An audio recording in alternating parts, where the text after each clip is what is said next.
we just left our hotel. We're now sailing over the Nile in one of these small boats. So we haven't figured out the real prices yet, so we usually pay like 50 Egyptian pounds for 2 person,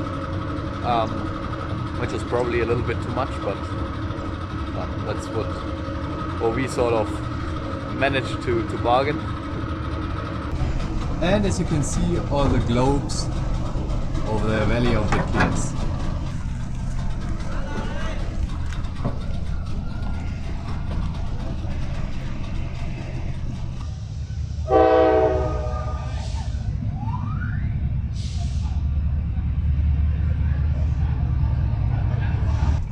So we did book a first class speed train ticket from Luxor to Aswan. Make sure you get the speed train. That's at least what everybody told us. The local train is very slow and stops everywhere. But then again, we had almost 2 hours delay. Who knows? I'm not so sure if it comes across on camera, but we are literally on the border of the desert. So on the right side of the train, they water and it's green lands. On the left side of the train, it's desert. We are in the area of Aswan, in a quarry over here, in the antique quarry. Yeah, and so here were all the quarries for granite and other stones, which they used in temples further down the Nile in Luxor. And here is the biggest unfinished obelisk that was ever found. If it would have been finished, it would have been the largest of the world, but it cracked during the work and then they abandoned it. Now we're entering Aswan Souk. Aswan Luxor.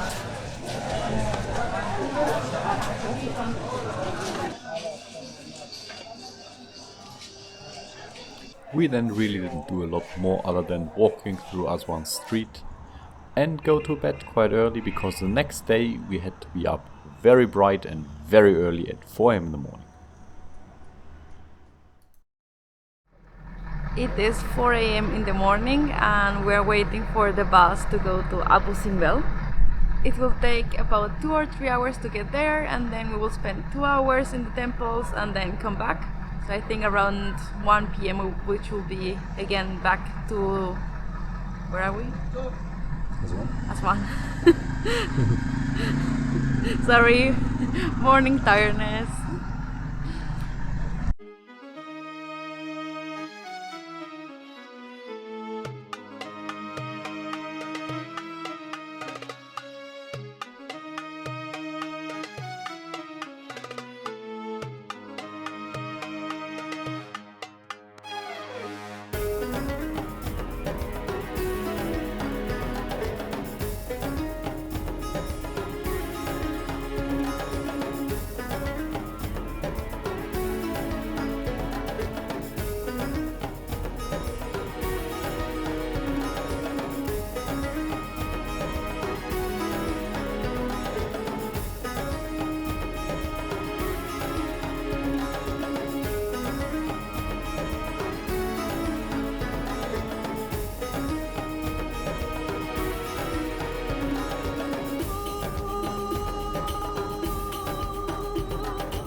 Here we are inside the big temple of Ramses II. There are several chambers, so you can visit all of them. It's quite hot. Humid, like it's really humid and hot inside. So in all the temples you see this kind of duck, because this is the god of wisdom and described as the inventor of the hieroglyphs.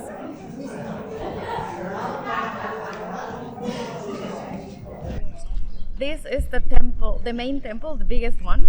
So, and all of the 4 men seated there are Ramses II, and the small figures, of course, are the women. So his mother, wives, and children. Yeah, children, sons and daughters. Yes. And next by, there is a smaller temple, which is dedicated to his main wife Nefertati. Nefertati. Right? Nefertati. One of the figures has been destroyed by an earthquake, and you see some stones lying there. They weren't restored in the original position, but where they were found. And there are two main things about this temple. One of it, maybe one. Okay. One important thing about this temple of Abu Simbel, it is because this was not the original position, it was somewhere else. But then when the Aswan dam was built, then the Nasser reservoir, the lake, got bigger and bigger, so it flooded several areas, including the one where this temple was. So the temple had to be taken out and put it somewhere else. In order to move it, there were several proposals, but what they did at the end, they cut it in pieces like a big puzzle, numbered them, moved them over here, and then here it's reconstructed. On the backside it has a, you can't see it, but on the backside it has a concrete shell, so it all sticks together. Okay, so if you're asking if it's worth coming here for an entire half a day trip, It is. and getting up early, it's definitely worth it. It's a really impressive monument, and if you think about that, like this was built now 3,500 years ago, that's just... As with all monuments in Egypt, the price depends a little bit if you're a student or not. If you're a student, it will be around 150, I think it's 140 and something. And if you're not, if you have to pay the regular price, then I think this entrance here is 275. And If the tour price? And the the tour price, so we had, for us it only included transportation, and be careful because often it only includes transportation. And the prices vary from 20 to 50 euros or more. Yeah. So for us, only coming here, so only transportation was 400 Egyptian pounds, which is like Yes. $16 US per person, and then plus the entrance fee.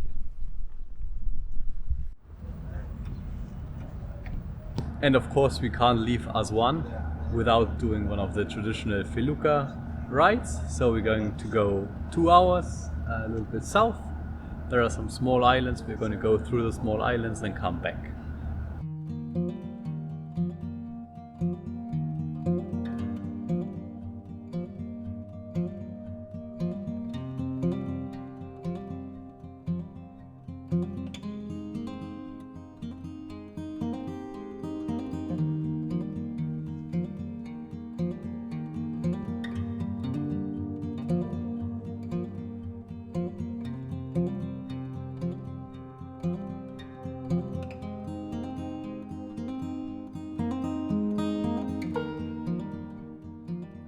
And of course, if you have the possibility and you can choose, nicest time is like 2-3 hours before sunset, or well, even with sunset, of course. We were talking with the owner of this felucca, and we got to talk. And we don't have time, but there is a possibility for I think 260 euros for the entire boat to have a 3-day trip from here to the Edfu temple and back on the felucca. Including the food 3 times a day, and we think if you have if you really have time and want a calm, really beautiful experience, that is probably a really good idea. You can contact David from David Hostel, and he can put you in contact with him, or maybe put also the Facebook link down here. Probably he's obviously not the only person who does it, but we had a really good experience. He has a nice big boat, and it's a fixed price. 260 up to 3 people. Yeah, 260 up to 3 people. And I think then if there are more people, then It's a little probably bit a little- extra. It's probably a little bit more expensive with more than 3 people, but yeah, so they can close up the boat, you can sleep here. Just as an idea, if you have a lot of time in Aswan, that's probably a fantastic thing to do.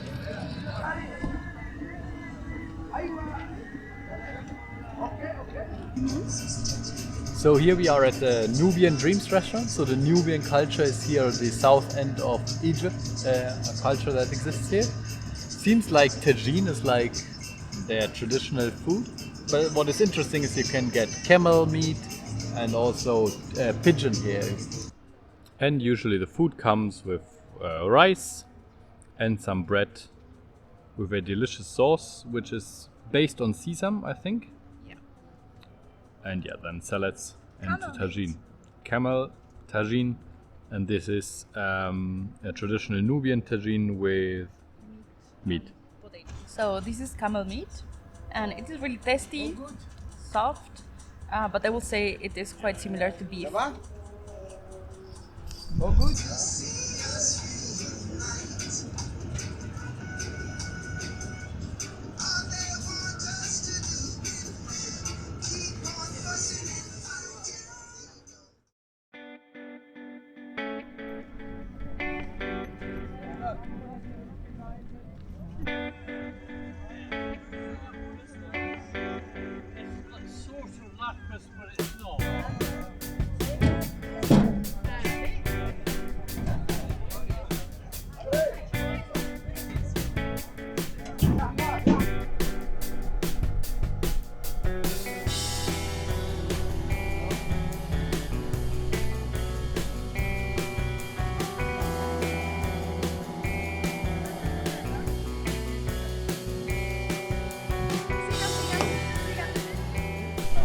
Welcome to the Philae Temple. To come here, you have to take a boat, but you can share the boat, so it should cost £100 each way. But yeah, it's only so far you can negotiate, or we could negotiate. But yeah, the official price, which everybody told us, like what it should cost is 200 round trip, no matter how many people are on the boat. What else? As you can see here behind me, the wall is black up to like 2 or 3 meters, and that is because this temple didn't used to be on this island. It was actually on another island that was flooded when they built the Aswan reservoir. These things here that you see here, the steps, are the location of the temple before. So it was surrounded here by water, and then they tried to build a mini dam for the temple to avoid the flooding, but it didn't work, so they had to move the temple to a higher place as it is now. And it was rescued in a mission by the UNESCO together with United States of America and Egypt. They built a wall around the island, replaced the entire temple from this island here on this island. But because we were a little bit late, you can see that the temple actually got flooded from time to time up to this height here of 3 meters. And that's why the colors were flushed away. Yeah, exactly. That's why there are no colors anymore. This used to be colorful, and now there are no colors anymore. They were all washed away.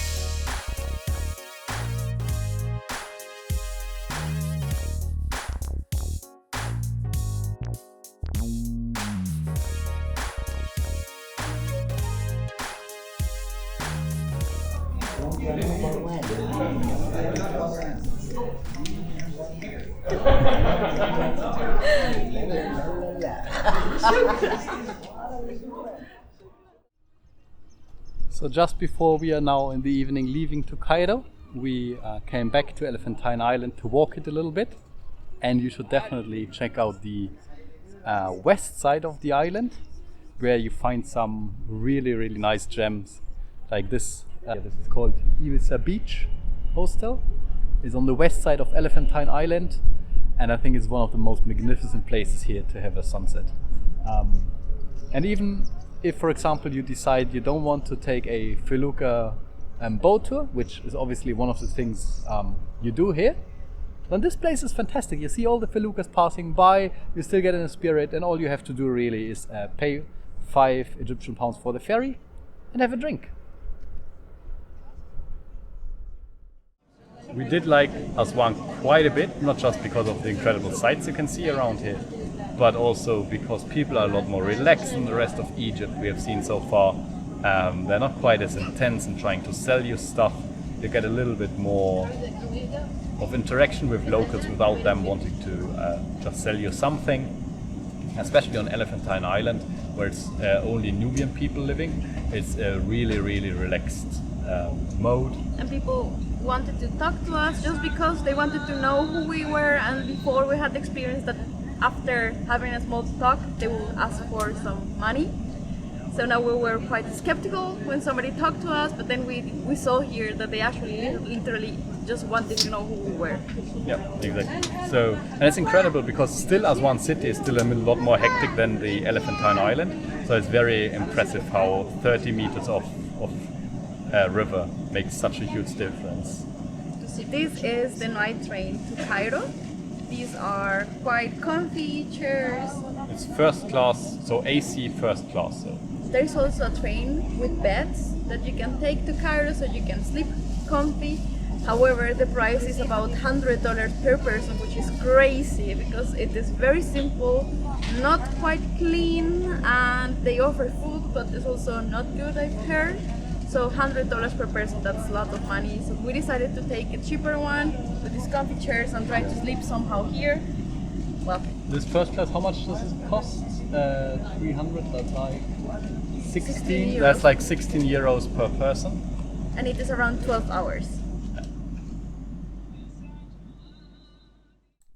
Next up, we'll explore the bustling city of Cairo and the pyramids, and we'll also make a trip to the White Desert, which is an absolutely stunning place. So come join us. Thanks for watching. If you liked the video, give it a thumbs up and hit the subscribe button below. And leave us a comment. We would like to hear your opinions and thoughts.